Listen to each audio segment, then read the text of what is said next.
बिस्मिल्लाहिर्रहमानिर्रहीम। फैक्टिकल के मुअज़्ज़ज़ नाज़रीन को अस्सलामु अलैकुम। नाज़रीन मोहतरम, ये तमाम दुनिया अल्लाह ताला की बनाई हुई है। इंसान और बाकी तमाम मखलूक़ात में ये फ़र्क है कि अल्लाह ने इंसान को फ़रिश्तों से अफजल यानी अशरफुल मखलूक़ात बनाया है। इस दुनिया में बहुत से लोग ऐसे हैं जो हमदर्दी का जज्बा रखते हैं, जो किसी दूसरे को तकलीफ़ में नहीं देख सकते और हमेशा दूसरों की मदद को तैयार रहते हैं। लेकिन दोस्तों, जहाँ अच्छाई होती है वहाँ बुराई भी ज़रूर होती है। कुछ लोग ऐसे काम भी कर गुजरते हैं जिन पर इंसानियत भी शर्मा जाती है। तो दोस्तों, शुरू करते हैं आज की वीडियो। नाजरीन, हम सब ने यह कहावत सुन रखी है कि इंसान से बुरा कोई हैवान नहीं है। ये कहावत लोगों के कुछ मखसूस ग्रोह को बयान करती है जो अपने मकसद को हासिल करने के लिए कुछ भी कर गुजरते हैं। ऐसे लोग महज कुछ रुपयों के इवज़ मासूम जानवरों को गोली मार डालते हैं। इन लोगों को सिर्फ अपना कारोबार चमकाने से गर्ज होती है। ये लोग खालें बेचने के लिए खूबसूरत जानवरों का बहुत बेरहमी से शिकार करते हैं। ये नाकाबिले यकीन कहानी योगन नामी रूस से ताल्लुक़ रखने वाले एक शिकारी के साथ पेश आई। योगन टाइगा जंगल के करीब एक छोटे कस्बे में पैदा हुआ और वहीं पला बढ़ा। लड़कपन में उसने अपने वालिदैन और दादा दादी से शेरों के मुकाबलों के बारे में नाकाबिले यकीन कहानियाँ सुनी थीं, लेकिन ये कहानियाँ बच्चों के लिए परियों की कहानियाँ जैसी थीं। योगन ये जानकर बड़ा हुआ था कि टाइगर्स इन जंगलों में रहते हैं, लेकिन इसने ज़ाती तौर पर कभी किसी को नहीं देखा था। योगन ने मैरी नामी एक लड़की से शादी की और फिर उसे गेम कीपर की नौकरी भी मिल गई। इनकी एक बेटी थी जिससे वो बहुत प्यार करते थे। जब वो बड़ी हुई तो उसने शादी कर ली और वो एक और शहर चली गई। योगन की बीवी अचानक बीमार हुई और इस दुनिया से चल बसी, और इसकी बीवी की मौत इसके लिए बहुत तकलीफदेह थी। इसका जल्द ही एक पोता भी हो गया और बदकिस्मती से वो अपनी बेटी और पोते को जितना पसंद करता था उतना ही उन्हें देखने से कासर भी था। वो हर साल 2 दफ़ा अपनी बेटी और पोते से मिलता था क्योंकि वो हर रोज़ तवील फासला तय करने से कासर था। लेकिन योगन इनसे मिलने के लिए हर वक्त बेताब रहता था। जब उसका पोता इवन 12 साल का हुआ तो वो हर उस काम में दिलचस्पी रखता था जो कि उसके नाना ने किए थे। वो रात को सोने से पहले उसे अपनी जवानी की कहानियाँ सुनाया करता था। एक रात इवन ने अपने नाना से पूछा कि क्या आपने कभी किसी टाइगर को करीब से देखा है? तो योगन ने कहा कि एक बार मैंने एक टाइग्रेस को करीब से देखा है। तो इवन उठकर बैठ गया और गौर से कहानी सुनने लगा। योगन ने बताया कि ये 20 साल पहले की बात है। मौसम सरमा ख़त्म होने को था, बर्फ़ पिघल चुकी थी और दरख्तों पर पत्ते नमूदार होने लगे थे। तमाम फितरत एक गहरी नींद से वापस जाग रही थी। कुछ जगहों पर ज़मीन काफ़ी खुश्क थी, इस वजह से मैंने आलू लगाने का इरादा किया। कुछ देर खुदाई करने के बाद मैंने सांस लेने के लिए एक मुख्तसर वक्फा किया। तब मैंने झाड़ियों में कुछ हरकत देखी। जब मैंने उस तरफ देखा तो वो जानवर तकरीबन किसी धारीदार जानवर की तरह लगता था। ताहम मैंने सोचा कि यह महज मेरा वहम ही है, इसलिए मैंने अपना काम जारी रखा। लेकिन झाड़ियाँ फिर से हिलने लगीं और मुझे अपनी मौत सामने महसूस होने लगी, और बढ़ते हुए खौफ के साथ मैंने अपनी आंखें बंद कर लीं, क्योंकि चंद कदम के फासले पर एक बहुत बड़ी शेरनी को मैं देख चुका था। एक तजर्बाकार शिकारी के तौर पर मैंने महसूस किया कि मेरे पास इससे बचने का वक्त नहीं होगा, क्योंकि वह मुझे सिर्फ 3 कदमों पर ही पकड़ सकती थी। मैं खौफ के आलम में मुंजमद खड़ा था, क्योंकि मुझे मालूम नहीं था कि आगे मेरे साथ क्या होगा। मैंने देखा वो ज़ख्मी थी, लेकिन मुझे यकीन नहीं था कि मुझे देखने के बाद वो मुड़कर झाड़ियों में गायब हो जाएगी। वो झाड़ियों में गायब हो गई और मैंने भागने का इरादा किया, लेकिन मेरी टांगें मेरा साथ नहीं दे रही थीं। अगले ही लम्हे शेरनी अपने मुंह में बच्चा लेकर दोबारा नमूदार हुई।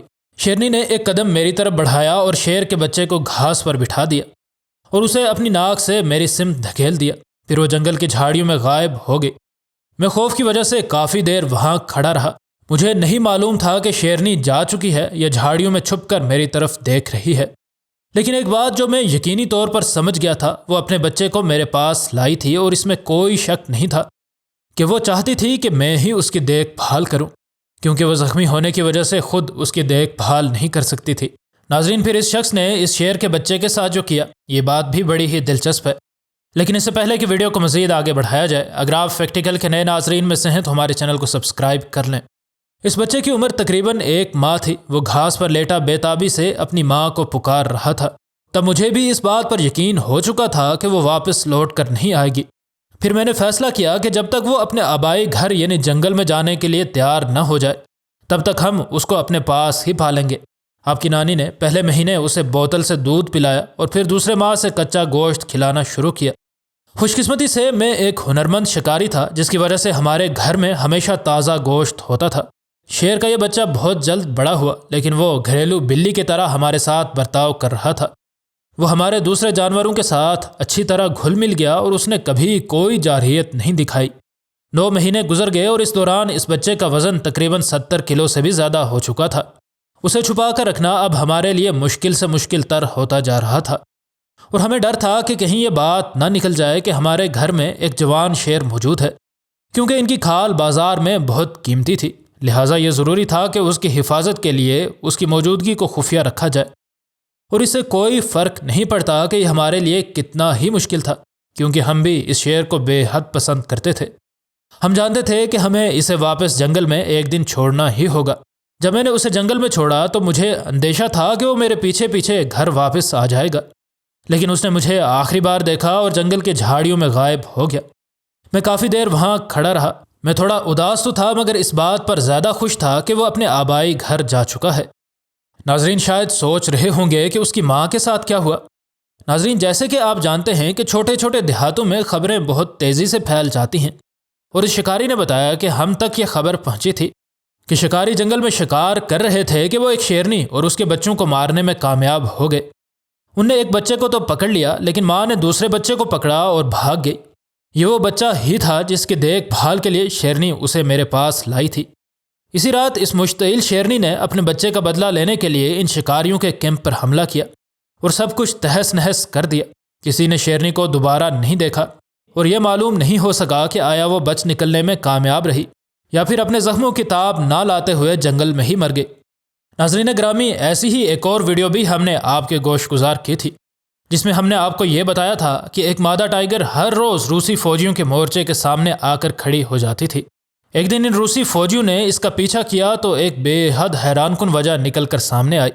اگر آپ نے وہ ویڈیو ابھی تک نہیں دیکھی تو اوپر آنے والے انڈیکس کارڈ پر کلک کر کے آپ وہ ویڈیو دیکھ سکتے ہیں۔ اس وجہ سے ان جانوروں کے لیے یہ بات کہنا غلط نہ ہوگا کہ ان کو معلوم ہوتا ہے کہ کون سا انسان ان کو گزن پہنچانے کی نیت رکھتا ہے، اور کون سا ایسا ہے جس پر اس حد تک اعتبار کیا جا سکتا ہے کہ اس کے حوالے اپنے بچوں کو بھی کر لیا جائے۔